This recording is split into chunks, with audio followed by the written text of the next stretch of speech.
세계 최고, 세계 최대 타이틀을 놓고 치열한 경쟁을 벌여온 삼성과 LG, LG와 삼성. 두 기업의 숨막히는 라이벌전은 하나뿐인 1등 자리를 놓고 반전의 반전을 거듭하며 격돌한 한편의 드라마였다. 광고 카피 하나만 생각하시면 됩니다. 아무도 2등은 기억하지 않습니다. 이런 광고를 삼성에서 하죠. 그래서 반사적으로 자기네는 1등이다라는 이야기를 하고, LG는 그때까지만 하면 챔피언 정신이어서 우리는 언제나 그랬듯이 1등이고 계속 1등을 지켜나가겠다라고. 숙명의 라이벌로 대한민국 경기를 이끌어온 LG와 삼성의 기술 전쟁. 도전과 응전으로 이어진 폼질 경쟁은 대한민국 기업사의 명승부로 기록되고 있다. 삼성은 관리의 삼성이에요. 그리고 금성은 기술의 금성이고. 세계 가전 시장을 이끄는 자랑스러운 두 개의 대한민국 브랜드. 반세기 동안 이어지고 있는 왕좌의 게임. 그 역사를 돌아본다.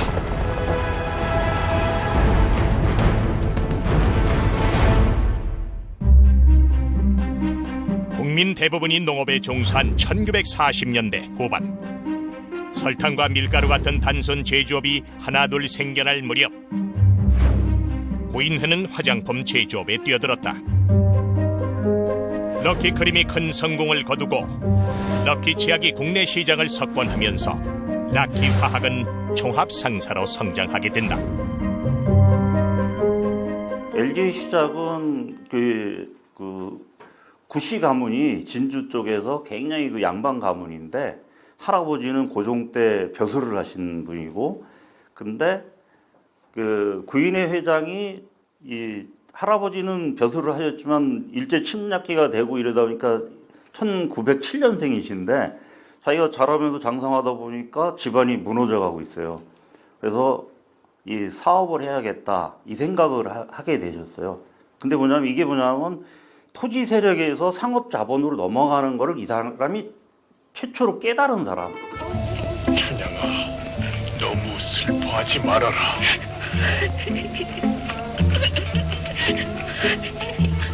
서방님, 한양가 시더라도 손톱 본 듯이 이렇게 작을 수시 없어서. 군사정부가 들어와가지고 말이죠. 특정 외래품 판매 금지 조치라는 게 있었어요. 이게 상당히 업체에 큰 역할을 한 게, 치약도 수입 못했죠. 담배만 못 판 게 아니에요. 외 제품이라는 건 전부 수입이 제한됐었어요. 달러도 없었지만 말이죠. 비누도 수입 금지죠. 모든 게 전부 수입 금지했었어요. 물론 PX에서 나오는 건 있었지만 극히 제한적이 있었죠. 그래서 국산화하기 상당히 좋은.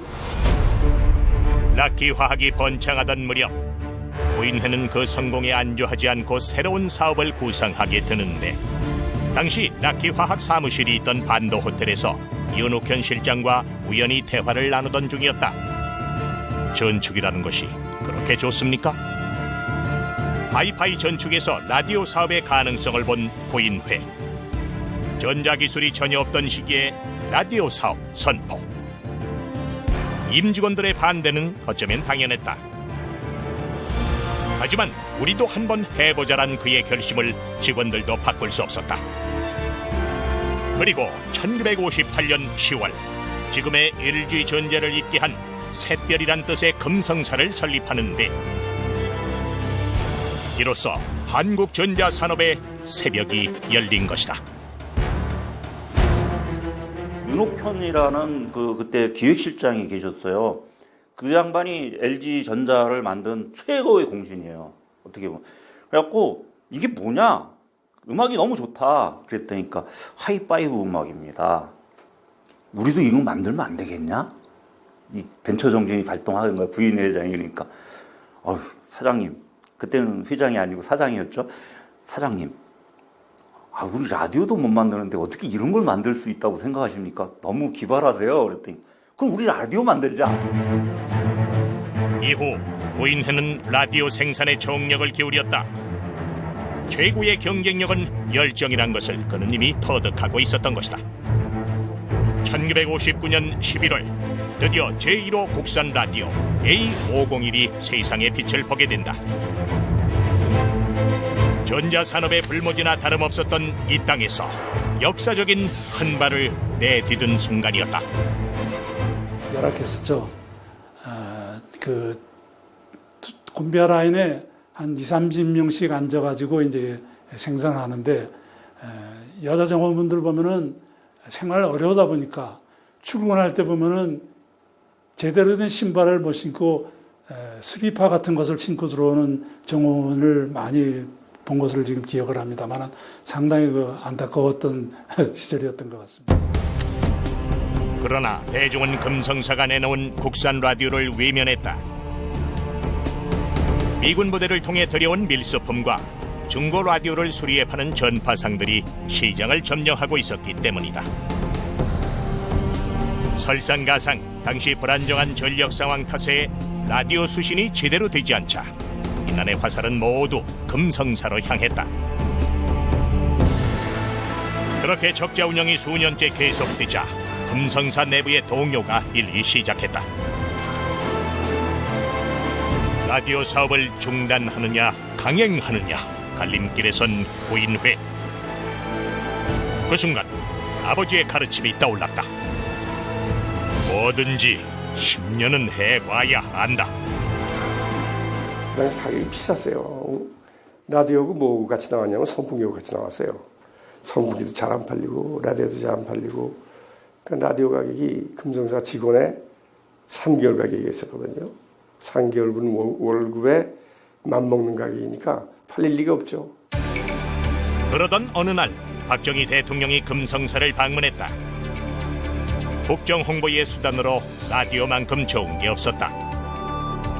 그러니까 정부로서는 또 굉장히 라디오 보내기가 필요한 게 뭐냐면 정부의 PR. 가장 기본적이란 말이에요. 정책을 해가는 데 있어서. 그러니까 PR 방법이라는 게 그 당시 신문밖에 없는데 신문이라는 게 문맹률이 그 당시 그렇게 높지 않았거든요. 그러니까 우선 들어야 된단 말이에요. 그냥 맨 먼저 이제 각 농촌에 앰프 놓기 운동을 했다가 그랬다가 이걸로 또 온 거죠. 농어촌 라디오 보내기 운동을 계기로 금성사 라디오는 재조명됐고 1962년 말엔 사원수 1000여 명에 달하는 대규모 회사로 금성사는 성장했다. 그 여세를 몰아 해외 진출까지 성공.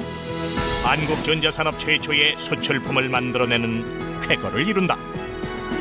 그리고 1966년 마침내 최초의 국산 텔레비전 VD191을 선보이기에 이른다. 금성사의 트레이드마크인 골드스타는 이때부터 우리나라 전자제품의 상징처럼 자리했다. 월남 파병 장병들한테 그 특별 서비스에 면세 티켓을 줬어요. 그래서 그 면세 티켓들을 가져와서 사면 특별 서비스가 안 걸리니까 한 40%가 쌌죠. 그래서 그 장병들이 와서 그 티켓들을 팔기도 하고 자기가 텔레비전 사기도 하고 이래가지고 갑자기 보급이 폭발적으로 늘었죠. 당시 텔레비전 한 대의 가격은 약 68,000원. 웬만한 직장인 1년 연봉과 맞먹는 비싼 가격이었지만 대중은 국산 텔레비전에 열광했다. 텔레비전을 사려는 사람들이 전국 각지에서 몰려들자 추첨을 통해 판매하는 진 풍경이 펼쳐졌다. 68년도에 텔레비전이 금성 흑백 TV전이 나오면서 그것도 처음에 그냥 아무나 살 수 있는 게 아니라 무슨 경쟁이었어요. 뭐 10대 1, 20대 1, 30대 1 그거 하나 살려면 그렇게 물품이 많지 않으니까 예약을 받아가지고 추첨을 해서 뽑혀야 텔레비전을 살 수 있는. 그때 이제 텔레비전 오면서 막 인물 순위를 뽑혀가는데 날 제일 먼저 뽑으러 왔어. 목소리가 너무 이쁘니까 저 여자가 누군가 하고 왔다가 이제 실망하고 그냥 간 사람들이 많아요. 그때 이제 텔레비전이 지금 생기면서 바뀌었지만 그때 연속곡의 인기라는 건 뭐 말도 못했어. 드라마를 하는 시간이면 텔레비전 앞에 사람들이 몰려들었고 드라마 속 배우의 대중이 열광하기 시작했다.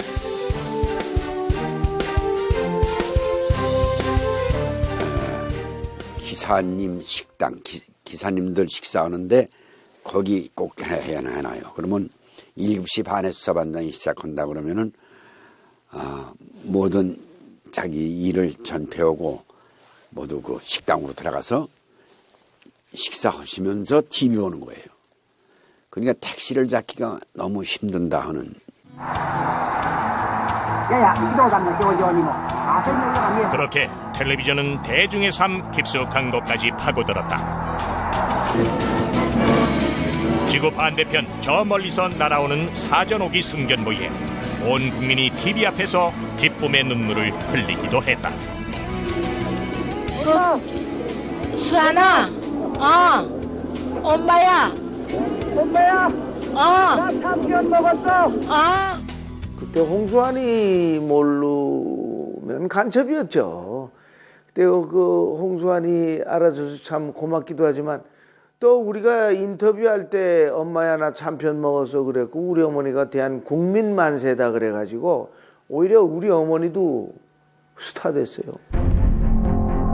이렇게 금성사 TV가 최고 주가를 달릴 무렵 고인회의 중마고우였던 이병철이 금성사를 둘러보고 간다. 그리고 얼마 가지 않아 1969년 설탕을 만들던 이병철이 전자산업 진출을 선포하는데 불꽃 튀는 경쟁의 서막이 열린 건 어느 골프장에서였다. 고 회장, 우리도 전자사업을 하려고 하네. 삼성 이병철의 전자사업 진출 선언에 금성의 고인회는 큰 충격을 받았다. 이병철이 자신의 텃밭과 다름없는 전자사업에 뛰어드는 것이 섭섭하고 노여웠던 것이다. 한때 영원한 우정을 과시한 이병철과 고인회, 두 사람은 삼성의 전자사업 진출 선언으로 돌이킬 수 없는 강을 건너게 된다. 이병철 회장께서는 주로 휴가를 하거나 쉴 때 일본에 가 계셨습니다. 당시 일본은 전자산업이 아주 날개를 달고 있었죠. 뭐 도시바라든가 또는 마쓰시다, 소니 이런 회사들의 그 성장을 보면서 아마 좀 사업가적인 감이 돌지 않았나.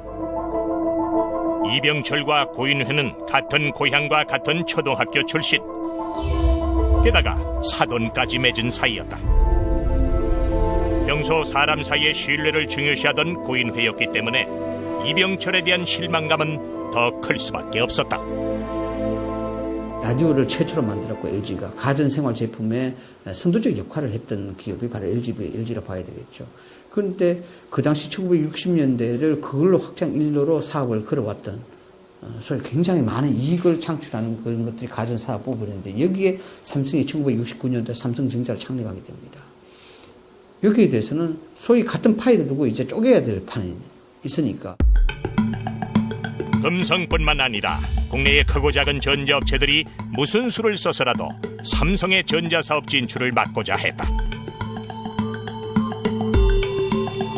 좁은 국내 시장에 삼성이 참여하면 모두 도산할 게 불보듯 뻔했기 때문이었다. 당시 이제 기존 업체들이 이제 LG, 대한전선 이들이 이제 가장 큰 경쟁 업체인데 이들이 적극적으로 이제 이 반대를 해요. 이유는 뭐냐면 삼성까지 끼어들어보면 이 우리나라 이제 가전업 시장 자체가 이게 그야말로 공급과잉이 된다. 그러면 기존 업체도 다 죽는다. 들끓는 여론에도 불구하고 삼성은 금성사가 설립된 지 10여 년 만에 후발주자로 전자시장에 뛰어들었고 곧 업계에 큰 파장을 일으켰다.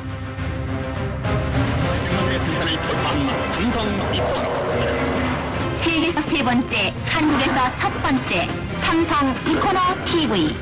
삼성은 이코노 TV를 출시하면서 승기를 잡는다. 켜지는 시간을 4분의 1로 단축시킨 이코노 TV. 삼성은 1976년 대한전선을 제치고 생활가전업계 2위를 차지 당시 왕좌를 지키고 있던 금성사를 바짝 추격한다. 삼성이 우리나라 이제 가전업계의 센세이션을 일으킨 게 두 개인데 TV에서는 그때 이제 우리는 아직 칼라 TV 방송은 안 했지만 칼라 TV는 생산했을 때거든요. 그때 삼성이 내놓은 게 이코노 TV입니다. 그리고 냉장고의 경우는 이게 설이 없는 냉장고. 이렇게 해가지고 두 아이템이 빅히트를 쳐요. TV 시장이 호황이던 1970년대 중반, 금성사와 어깨를 나란히 하게 된 삼성 TV. 뒤집기 한판승의 자신감이 붙은 이병철에게 또 한 번 기회가 찾아온다. 컬러 텔레비전 시대가 개막한 것이다. 이때부터 막상막하 브랜드 대결에 막이 오른다.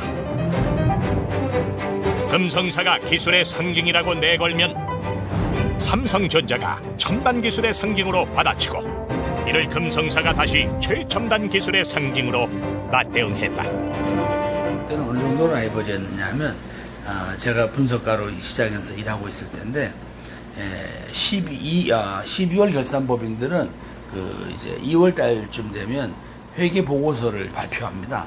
그 전에 한 달 전에 증권거래소액을 제출하게 돼 있는데요. 두 회사는 마지막 시간까지 안 가져옵니다. 서로 안 알려주려고. 그래서 저희들이나 또 관련 기자들이나 방송사에서 애를 태웠습니다. 그렇다면 1980년대 중반, 당시 삼성과 LG의 가전 전쟁의 승자는 누구였을까? 순간의 선택이 10년을 좌우한다는 광고 문구로 금성의 기술력과 신뢰가 삼성을 앞질렀다. 특히 냉장고, 세탁기, 에어컨, 백색 가전 시장에서 절반 이상의 점유율을 차지할 정도였다. 그때는 LG가 압도적으로 앞섰어요. 시작도 먼저 했었고 기술력도 그렇고, 그리고 또 오랜 국민들의 어떤 그 신뢰도, 무한 브랜드에 대한 그 종속도라고 해야 될까? 금성 혼자서 거의 한 50% 하고 있었고요. 삼성하고 그 당시에는 83년도 4년도 그때만 해도 삼성이나 대우, 이제 대한전선이죠. 대우는 뭐 비슷했어요. 1987년 삼성의 일대 변화가 시작된다. 지금 이건희 회장께서 입장하고 계십니다. 이건희 회장이 삼성 2대 회장에 취임한 것이다. 우리는 지금 국내외적으로 수많은 시련과 도전이 몰려드는 격동의 시대를 살고 있습니다. 제2의 창업을 가꾸는 선봉으로서 온신의 힘을 다하여 그 소임을 수행할 것입니다. 제2의 창업을 선언한 이건희 회장. 뭔가 보여줘야 될 게 있잖아요. 새로운 선택이 필요하고. 그러나 그러기에는 다른 대안은 없었습니다. 삼성전자 외에는. 그분이 이제 하나 더 한 게 있지요. 훗날 손을 뗀 자동차가 있지만, 그러나 그건 굉장히 시간이 많이 걸리고 또 사이즈도 작은 회사였기 때문에 새로운 총수로서의 역량을 집중하는 대상으로 삼성전자를 삼았던 것도 90년대에 속도 경영을 하게 된 요인이라고 보여집니다. 한편 1990년대 가전업계에 다크호스가 등장한다. 대우전자의 탱크 시리즈는 당시 백색 가전의 제왕이었던 금성을 위협할 정도였다. 비로소 국내의 가전 시장은 LG, 삼성, 대우 3파전으로 확대됐다. 냉장고든 세탁기든 그다음에 뭐 전자레인지도 저희가 맨 처음에 이제 출시했는데 그런 것들 전부 다 아주 그냥 고장 안 나도록 이렇게 튼튼하게 만들어야 된다 그랬는데, 나중에 그게 탱크주의가 된 게 그게 거기서 발단한 겁니다. 그다음에 또 하나는 어차피 우리가 이제 경쟁을 해야 되니까 가능하면 신제품들을, 새로운 개념의 제품들을 많이 시장에 내자 그랬는데, 1990년대까지 품질 면에서 LG에 한 발 뒤처진 삼성. 특단의 조치, 역습 시나리오가 절실한 때였다. 다가올 세기말 급변하는 시대에 가전시장이 디지털화하면서 이대로는 살아남을 수 없다는 판단을 내린 이건희 회장. 드디어 중대한 결정을 발표하는데, 극단적으로 얘기해. 농담이 아니야. 마누라 자식 빼는 건 다 바꿔봐. 마누라 자식 빼고 다 바꿔라. 하히 혁신적인 선언이었다. 독일에서 그 전날 회의한 그 테이프가 온 거야. 그게 틀어주더라고. 그리고 그때 비서실장이 이필건 실장이야. 그 둘이 대화하는 게 나왔어. 이 실장, 당신 품질 얼마 챙기나? 50%는 챙겨야죠. 더 챙겨. 당신이 50% 챙긴다는 거는 내가 보기에는 10%도 못 챙기는 거다. 그래도 경영이 중요하지 않습니까? 경영도 챙겨야죠. 이렇게 됐어. 너 같은 놈은 90% 챙겨라. 그러면 네가 50% 챙길는지 모른다. 이렇게 나왔어. 이건희 회장의 혁신과 품질 경영으로 삼성의 제품들이 시장에서 큰 반향을 불러일으킨다. 금성사도 쇄신이 절실했다. 1995년 취임한 구본모 회장은 글로벌 시대에 걸맞는 LG란 브랜드를 출범시킨다. 그 이전까지만 해도 럭키 금성그룹이지 LG그룹이 아니거든요. 근데 이 구본모 씨가 회장을 맡으면서 이름을 과감하게 LG로 바꿉니다. 그건 뭐냐면 앞으로 시대가 국제화 시대이기 때문에 이름도 좀 국제화 시대에 걸맞게 그렇게 이제 부르기 쉽게 LG로 가자. 1997년 국내 냉장고 시장에도 변화가 찾아온다. 삼성전자가 지펠이라는 양문형 고급 냉장고를 내놓으며 프리미엄 가전 전쟁에 불이 붙은 것이다. 지펠은 일반 냉장고보다 가격이 3배나 비쌌지만 소비자들은 열광했다. LG 역시 곧바로 디오스를 출시하며 본격적으로 지펠 따라잡기에 나섰으나 지펠의 아성을 무너뜨리기엔 역부족이었다. 그때는 양문 여닫이 냉장고 말이라는 말이 없었어요. 지펠이라고 했었죠. 외국 냉장고도 지펠 얼마예요? 버버리가 바바리가 그러면 대명사가 되듯이 지펠이 양문 여닫이. LG의 디오스 냉장고는 당시 최고의 인기를 누리던 시문하를 광고 모델로 캐스팅해 바짝 추격에 나선다. 삼성의 지펠 냉장고 역시 톱 탤런트 이영애를 내세우며 여심잡기에 열을 올린다. 에어컨 시장 역시 마찬가지. 처음으로 스포츠 선수 김연아를 모델로 내세운 건 삼성이었다. 이에 질세라 LG 역시 손현재를 기용하면서 김연아 대 손현재 불꽃 튀는 광고 전쟁을 이어갔다. 방송 들어가기 전에 우리 상품이 이만큼이다가 아니라 방송을 하고 있는데 저기서 지금부터 구매하시는 고객은 휴대폰 드리겠습니다. 그럼 남은 PD가 이렇게 자막 보다가 저기서 휴대폰 준대요. 그럼 위에 얘기하면 MD가 그럼 우리 칼라 휴대폰 줄 거예요. 딱 이러고 방송 중에 싸움이 난 거예요. 방송 중에. 두 회사를 독립회사로 오늘의 위상을 놓고 본다고 하면 서로 만족할지는 모르지만 삼성전자는 반도체 기술을 중심으로 해서 세계 제1의 회사가 됐고 LG전자는 그들의 고유의 기술인 생활가전에서 세계 제1의 회사가 됐기 때문에 우린 두 회사 덕분에 1등 회사 두 개를 갖고 있습니다. 정상을 향한 피말리는 경쟁. 어쨌든 재밌는 거는 LG가 하면 삼성이 따라가고 삼성이 하면 또 LG가 즉각적으로 따라가고 이런 식으로 계속 둘이 서로 닮아간다는 말이죠.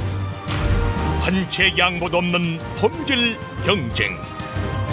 그들은 함께 한국의 전자기술과 정보통신산업을 육성한 쌍두마차였다. 반세기에 걸친 숙명의 라이벌 역사. 이 경쟁이 글로벌 경쟁력으로 이어지고 세계에서 1등, 2등 하는 제품들 서로 앞서가게 하면서 그런 어떤 또 좋은 면도 있는 것 같아요. 운명의 대결 삼성과 LG. LG와 삼성의 불꽃 튀는 전쟁은 지금 이 순간에도 계속 되고 있다.